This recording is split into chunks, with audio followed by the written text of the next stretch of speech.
Sorry, we just said 81. 82. No, 81 I didn't get. Oh, so 81, we said that any mechitza or oihel, any covering that we're not allowed to build on Shabbos, you're not allowed to take it away either.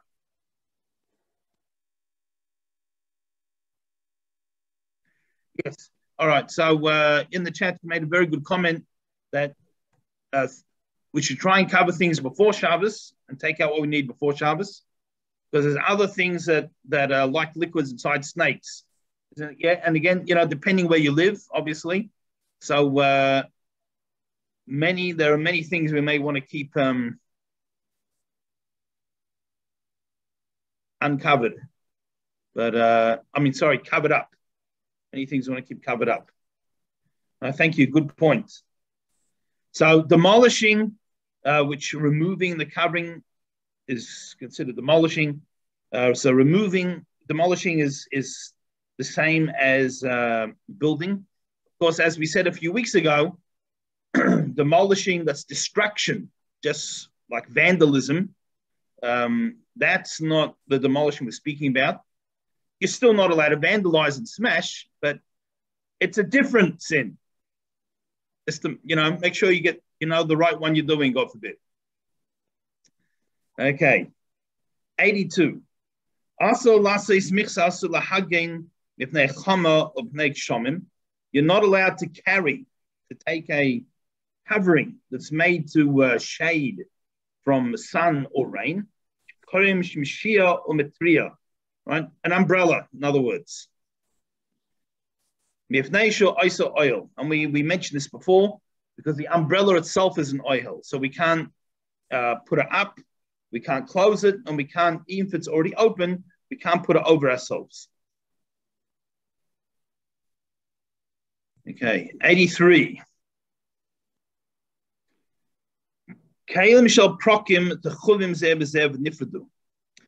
So you have different vessels or different things that they are in parts, and they insert and they come apart.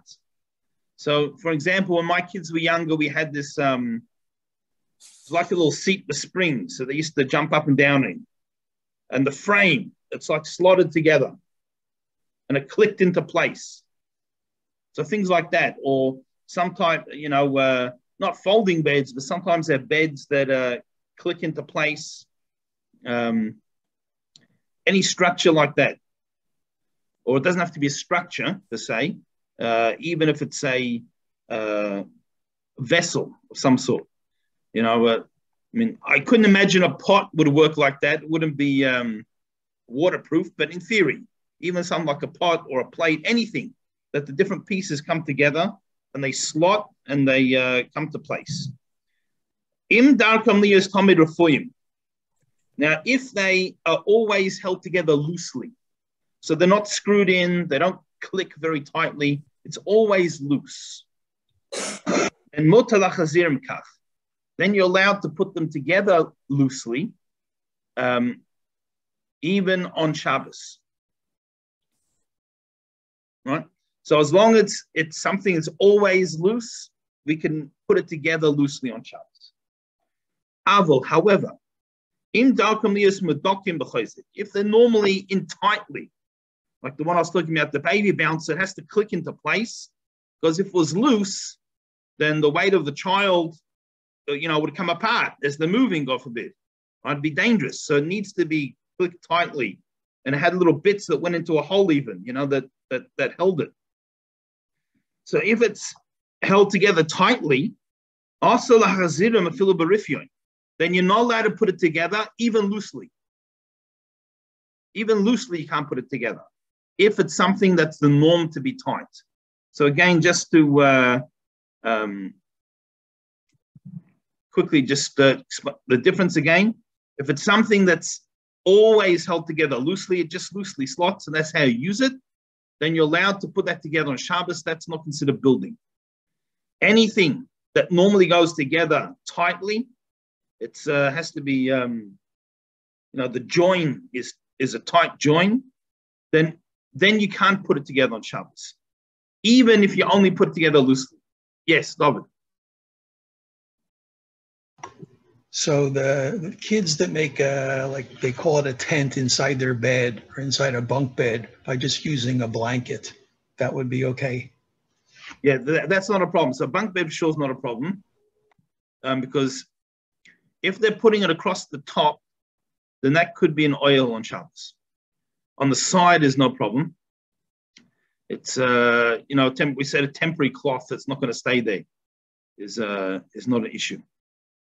But if they had some type of canopy and they spread it over the canopy, that could potentially be an issue.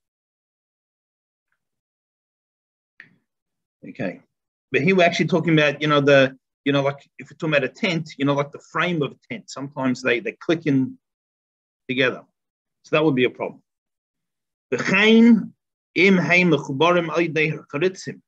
Likewise, if they're held together with screws, if you have to put screws to hold it in place, that's also, you can't do that on Shabbos. Because the norm, things that are joined together with screws, is to hold it in tightly. So even if you're only going to put it loose, it's still a problem because that's something that's normally comes together in a tight fashion. So if they were separated, the parts are apart. You're not allowed to put them back together, even loosely. So anything that clicks together, anything that inserts into another piece, is a problem on Shabbos. Kisoy kalim, but the lid of utensils, like pots and the like, your chalent pot, mutala sirun, you're able to take them off. The chabram, likewise, if they were ones that were attached, because they're not made to stay there. But they're made to open and close constantly. So therefore, if you have a lot of guests and your cholent pot is more than a tefach deep and a tefach by tefach, wide, square wide, you're allowed to open and close the lid. Well, maybe you can't open it while it's on the fire, while it's on the heat source on Shabbos. That's a separate issue. But any storage containers for food, anything that's not made to be put there permanently.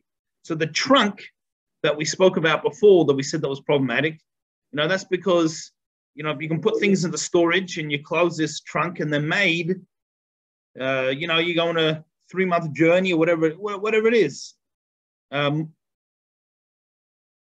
It's made to be closed for a long time.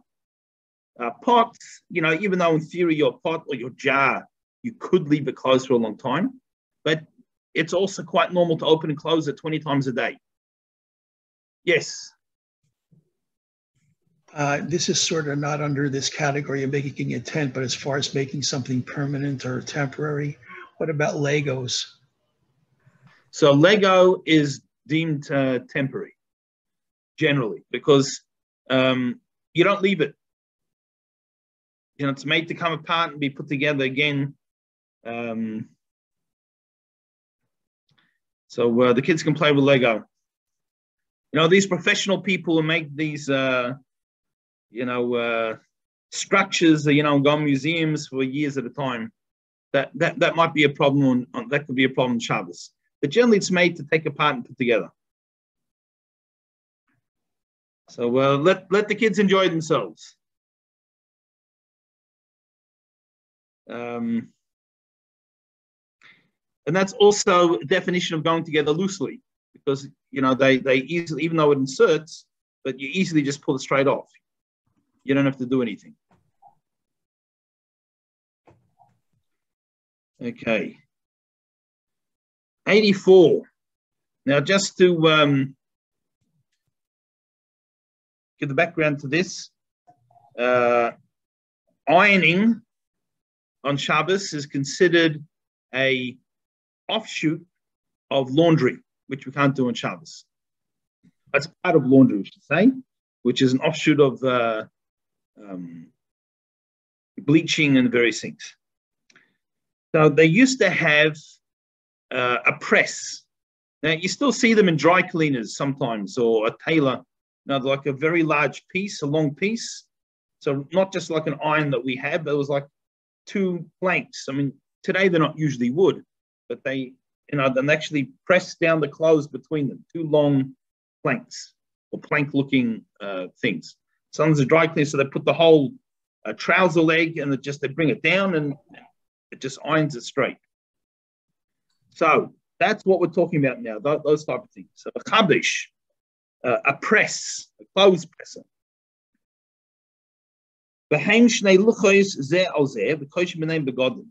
They're two boards, which one goes on top of the other, and they press the clothes between them.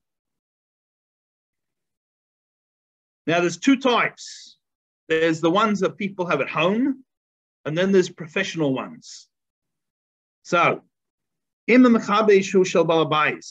it's a home one, it's not a commercial professional one. So in this respect, we actually mean the commercial quality or commercial standard.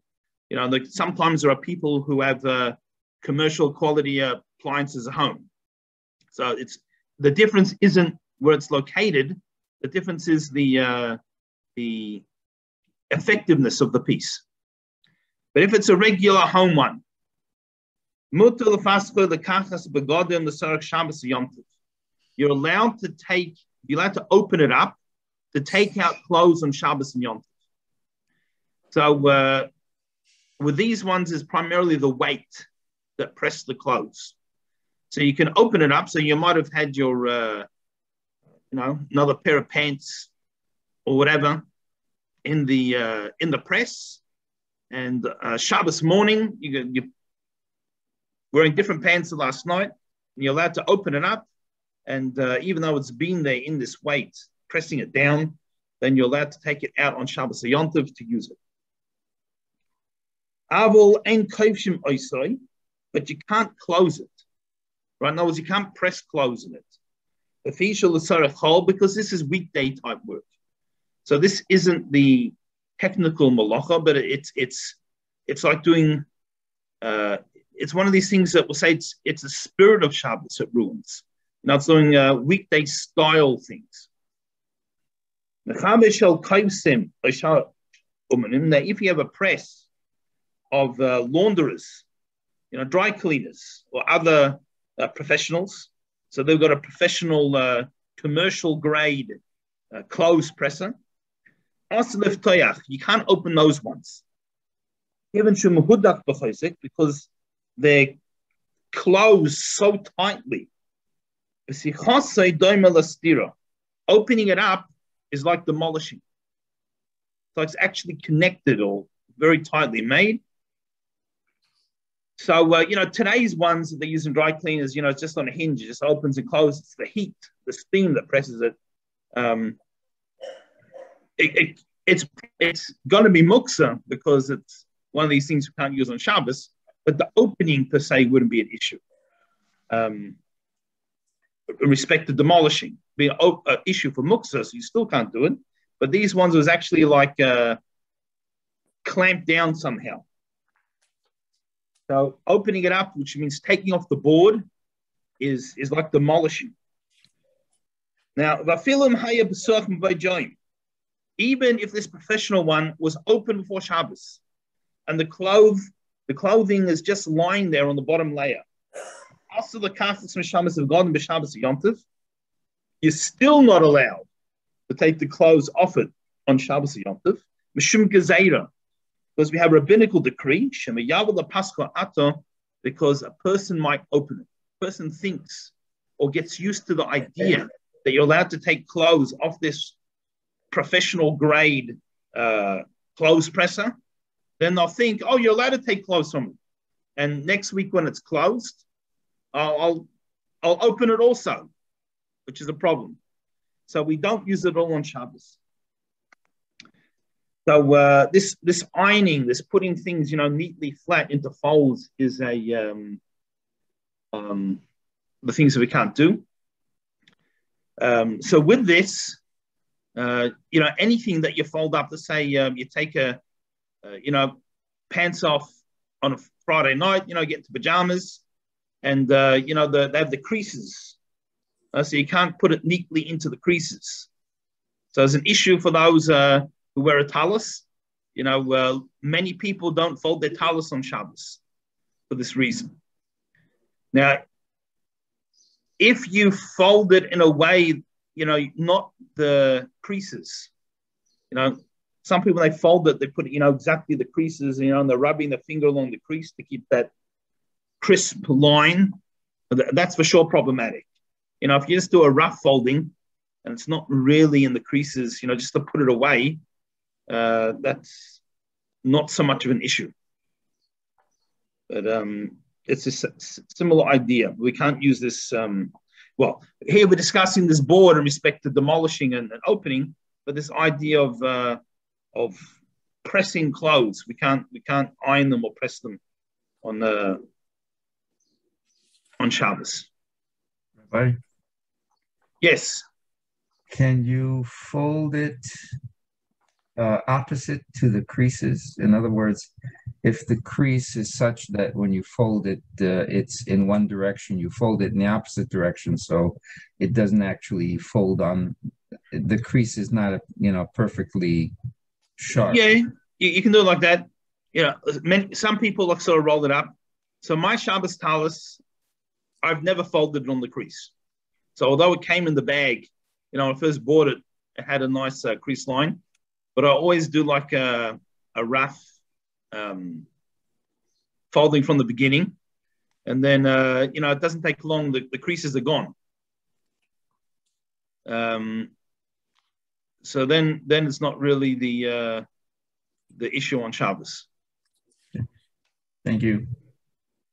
No problems. Okay. 85. Safsosh nishmata achas maraglov. You have a stool, and one of the legs came out. Right? It doesn't have to be a stool, but the same type of idea. So we have this piece that is normally inserted, and it's come out. Also, the chazira, you can't put it back in. Right? This is tikkun keli, where we're fixing a utensil. Till now the stool is not usable, and also a concept of built. We can't do this.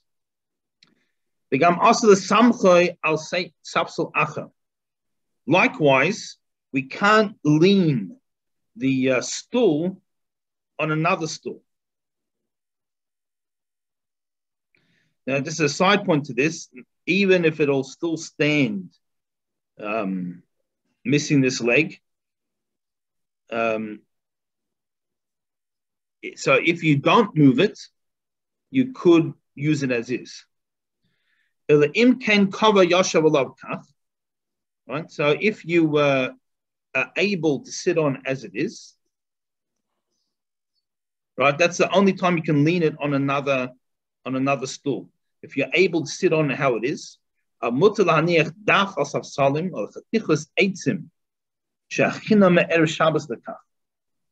it is permissible to place a board on the stools or on pieces of wood that you prepared on Erev Shabbos for that purpose. Right. So, two separate concepts here. To quickly go over it. One is it's still broke, the leg came out. Okay, we're not allowed to insert it back in. This is one of the things that we said before. It's normally inserted tightly, and here we can't do that on Shabbos. Also, a problem with tikkun keli, because that last little hit that we spoke about, that finishing off making something totally usable, that last little touch. So we can't do that. If you technically could sit on it how it is, depends how many legs it had, it still works, then you could lean it on another stool to make it a little more sturdy. But if it will not stand as is, it's not usable, then you're not allowed to lean it on something else, on another stool. That's one part of the of 85. The other part is, let's say you might have 3 stools. Let's say you have 3 stools and you're expecting more guests. So you space them out a little bit and you put a plank on them and you make a bench. 1 stool goes on the side, on either side, and 1 in the middle. And now instead of 3 people, 1 per stool, 5 or 6 people are sitting on this bench. So if you prepared that wood before Shabbos, the plank before Shabbos, for this purpose, in other words, you had that in mind, then you're allowed to set that up on Shabbos. If you didn't, well, then you can't. Right? So that's the... Yeah, sorry, one more detail, I didn't make it clear enough. It's not just enough that you could use the stool missing the leg. You have to have already used it that way before Shabbos to be able to lean it on another stool. Because the concern is someone might come to insert the missing leg if it's not usable. Okay. All right, 86. Clocks. Everyone remember clocks and watches you used to have to wind? Anyone still have one? Yep, very good. So we're going to discuss them now. 86. Kli Amira is a shows, a utensil that shows the time. A filu shadain hoylech, even if it's still going. Asa richay b'Shabbos Yontiv. You're not allowed to wind it on Shabbos or Yontiv. This is even if it's still going, and shulayavsik halichasoi, and you're only doing it so it shouldn't stop going. So to start it is for sure a problem. Starting it is a different problem. Right? Actually winding it up to start it, if it stopped, again, is this idea of tikkun keli, of repairing or that final touch to make something usable, because a watch that doesn't work doesn't really have a purpose. Once it's working, that's when it becomes a watch, so to speak. So we can't wind it on Shabbos, even if it's already going. So you have to give it a really good wind right before candle lighting, so it'll last. Likewise, they have these watches that your motion makes it work. Have you ever seen those? As you move, it has the same effect as winding it. So that would be the same thing. So you wouldn't be able to wear those on Shabbos.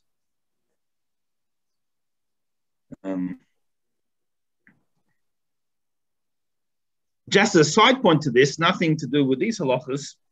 The first digital watches, you used to have these buttons on the side. And every time you sort of moved your hand, put your hand like this, it would press the buttons, one of the buttons. So that's also a problem on Shabbos. Now, of course, they have these smart watches, which is while you're wearing it, it's monitoring your heartbeat, controlling your air conditioning, your car alarm, and some people can even shoot nuclear missiles with them. It's just so you have to be very careful what you can wear on Shabbos. Another side issue: if you live in a place where there's no Erev, are you allowed to wear a watch on Shabbos? So the consensus used to be, I say till very recently, is that you can, because, especially if it's a nice watch, because even if it would stop working, it's women wear jewelry generally. So, it's a nice, there's a purpose to wear it. It's since generally men don't wear jewelry, there's a concern that if the watch would stop working, you could take it off and then carry it on Shabbos. You might take it off. So used to be till recently where there was no Erev, men didn't wear watches on Shabbos. Today, some people say, especially, with fancy gold watches, perhaps, people are wearing it not just to show the time, but as an ornament, as jewelry, various things. So, if it's a fancy watch, there's room to be lenient. If you are in an Erev, of course, there's no problem because you're allowed to carry. In many Jewish towns, people used to wear a fancy pocket watch on Shabbos. That used to be part of dressing. When you dressed up to go out somewhere, you used to put on a pocket watch. And so you still have in certain Hasidic communities, and they live in a place where there's an Erev, they put on a pocket watch on Shabbos. So again, you have to be careful that there's only where there's an Erev. If I was living one time where there wasn't an Erev. So in Phoenix, we do have quite a good Erev, but previous location. And a person came to visit, and of course he's staying over Shabbos, and he puts on his pocket watch for Shabbos. So luckily we caught it before Shabbos, there was no problem. But just bear that in mind. If you live in a place with no Erev, it could be you can't wear a watch anyway. Now, of a Yontiv Sheni, second day Yontiv. Shabbos and first day Yontiv, we for sure can't wind the clock. Now we're talking about second day Yontiv. Yesh lahakel kolzman shadayin choylech. We can be lenient as long as the watch is still going. Right? If it stopped, then it's nothing you can do. But if it's still going, and laharif l'sarach hayoim, you need it for the day. Right? You need to be able to tell the time for this watch or clock. But you can't wind it in order to have the time for after Yom Tov. Right? So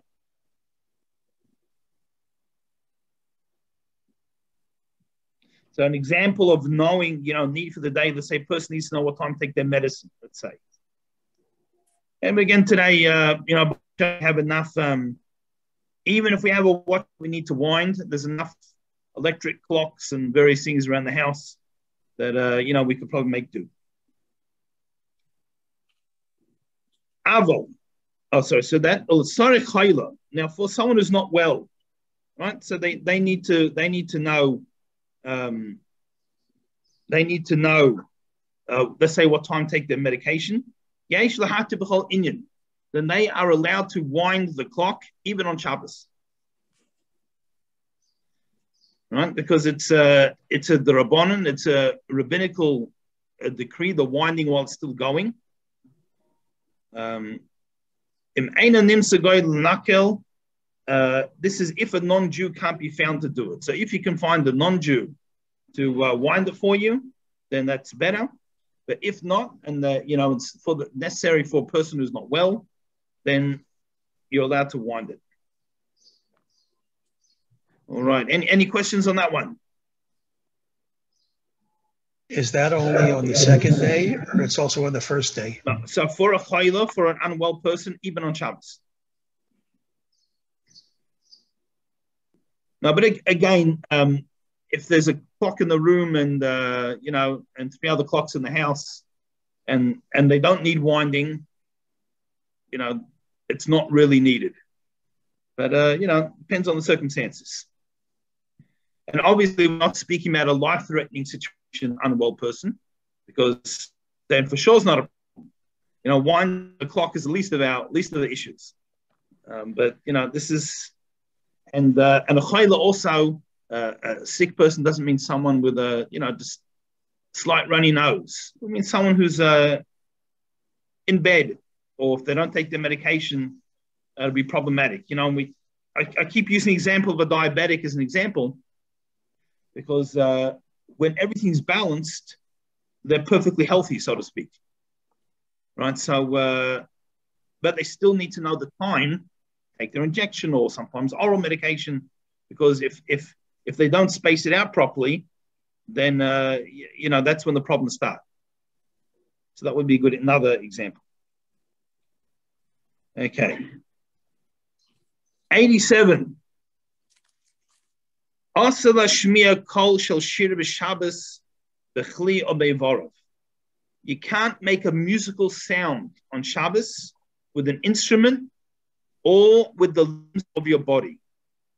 Chutz mepiv, except from your mouth. Right? So if you were, they have these people who can make, the a cappella, they sounds like instruments, they make all the sounds of the mouths, various things, the beatboxes. So if they're doing with their mouth, no problem on Shabbos. I'm yet to see a synagogue choir that had beatboxes, but you could do it. With your mouth is no problem. Okay, and we're going to define what it means with an instrument or limbs of your body. So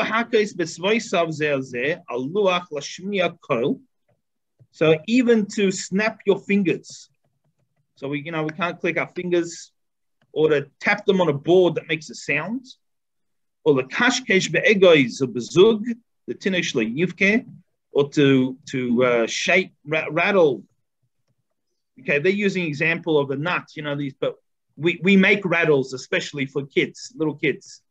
But in the old days, they used to use nuts and shake it in the shell, right? So we can't use that either. Yad al yad. Now, we can't clap a hand. Come back to this in a moment. Can't clap our hands, lemrakdim, or dance. However, the covered hatayra mutat tabich lekarket. Out of honor for the Torah, you're allowed to clap and dance. You can also do this with a child. You can clap and dance and different things with a small child, so they shouldn't cry. If you do this, we don't protest. Although there's different opinions as to whether you can or can't do it, there's those who permit it, so you can. So let's start with clapping. I'm sure many people have been to a shul where they, one of the songs they sing in Shabbos or whatever, they clap. They might even dance around the bimah or something and on Shabbos Yom. Okay, so an actual musical instrument is the problem in Shabbos. We don't use the limbs of our body. This is excluding our mouth. We don't use other limbs of our body, such as clapping or clicking or various things, because it's like a weekday activity. Making music is a weekday activity. However, if we're clapping it says for the covered, the honor of the Torah. So an example might be during the davening, we're making, we're singing a lively song, and people are clapping to get into the davening. Or on Simchas Torah, where we're dancing actually to honor the Torah, or our Shabbos table, we're singing the special songs that honor Shabbos and honor Hashem, then we're allowed to clap and we're allowed to dance. But if it's not for Torah purposes, then the clapping or the dancing is considered a weekday activity, and we can't do that on Shabbos. Now, if we're clapping to, a child's crying, and we clap and we dance, different things to make the child happy, there's a difference of opinion amongst the authorities. But here we rule. He just says you don't protest those who do it. So he doesn't give you an opening, but I will. So if that's, that's the way we're going to calm down the children. So we can do that. Because there are those opinions who allow it.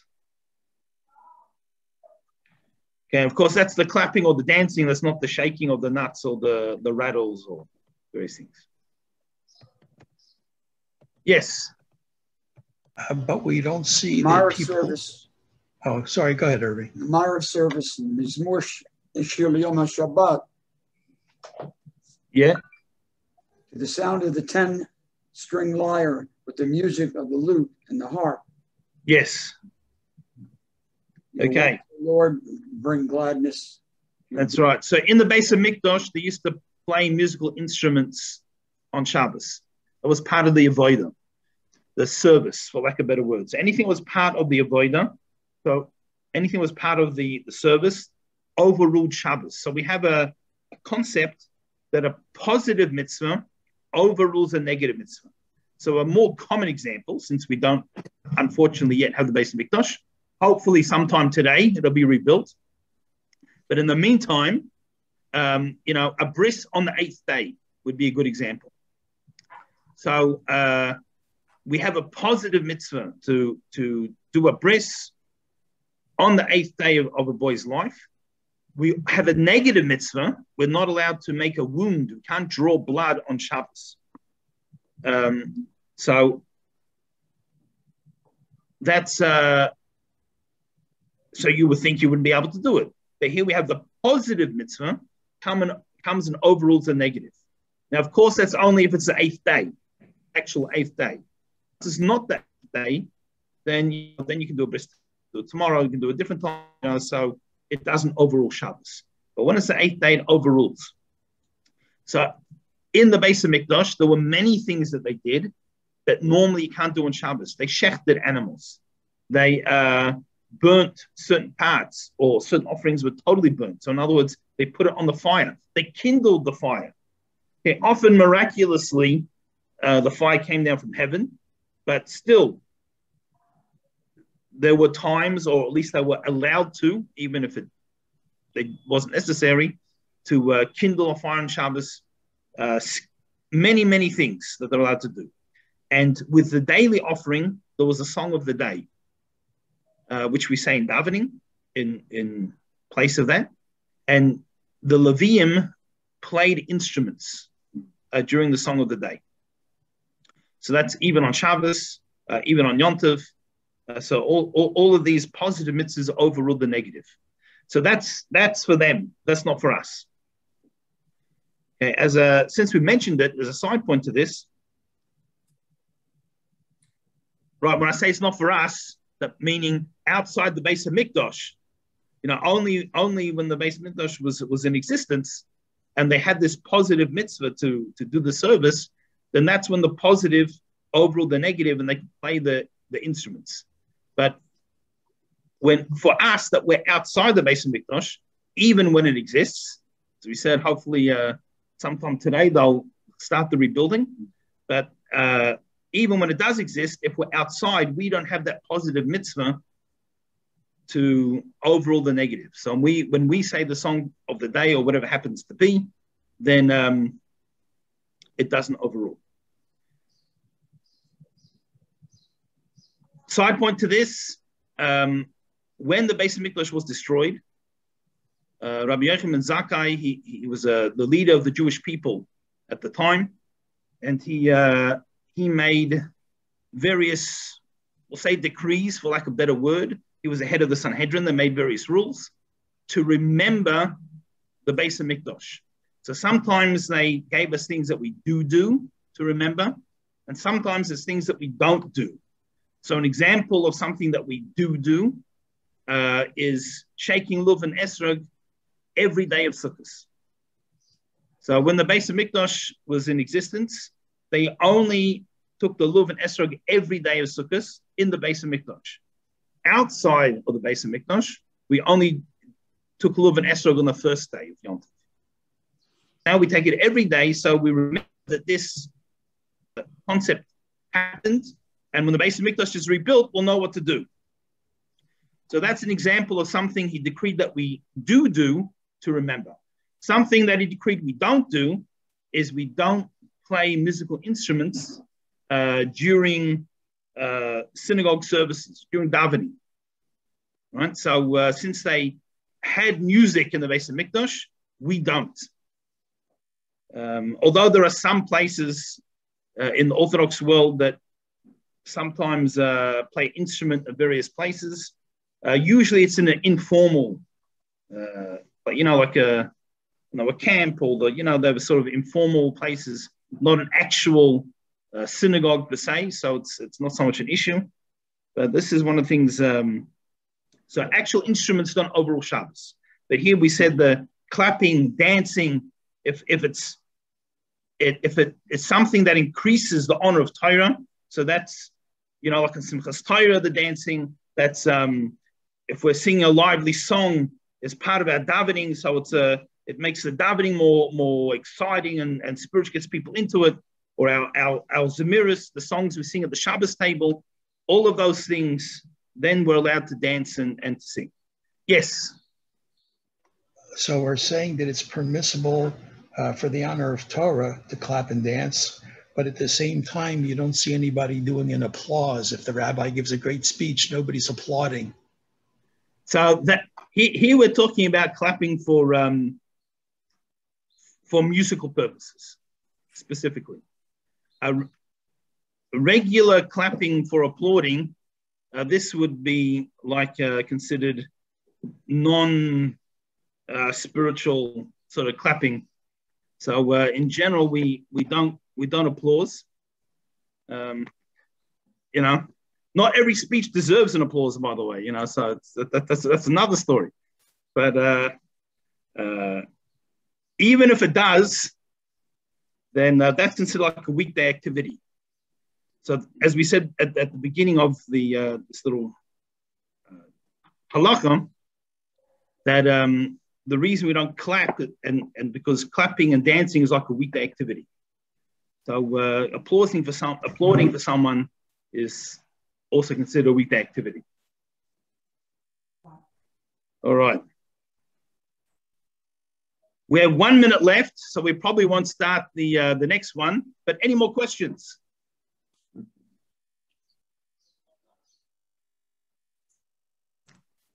Anyone? All right. Well, it's turned on the hour. We'll give you a 30-second. Yes, David. Me? I remember that Rabbi Hadakov used to clap like this and like the back of his hand. Yes. So it wasn't a regular clap. It would go back and forth between the front and the back. There are authorities that say that's, if you make a shinoi, you make some type of change. That's better. It's not required, but definitely won't hurt.